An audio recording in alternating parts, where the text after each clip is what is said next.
Hey everyone, today I'm going to show you how to block or allow pop-ups and redirects in Google Chrome. Without any further ado, let's get started. First, open your Google Chrome browser on your computer. Once Chrome is up and running, direct your attention to the upper right corner of the window.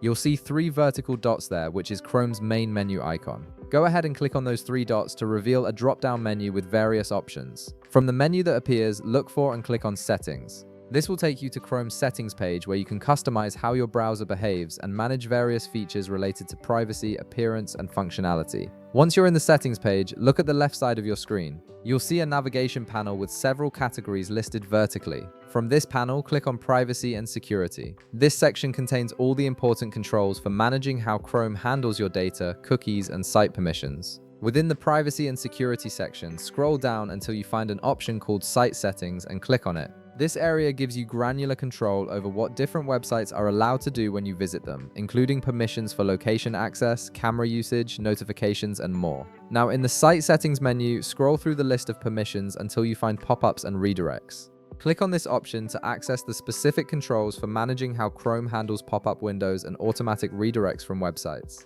Here's where you can customize your experience. If you want to allow pop-ups and redirects, simply click the radio button next to Sites Can Send Pop-ups and use redirects. This setting is useful if you regularly use websites that rely on pop-ups for legitimate purposes, such as online banking portals or certain web applications. On the other hand, if you prefer to block pop-ups and redirects for a cleaner, less interrupted browsing experience, click the radio button next to Don't Allow Sites to Send Pop-ups or use redirects. This is the recommended setting for most users as it prevents annoying advertisements and potentially harmful redirect attempts from disrupting your browsing. And that's it. You've successfully configured how Google Chrome handles pop-ups and redirects based on your preferences. If this video helped you out, be sure to leave a like, subscribe, and I'll see you in the next one.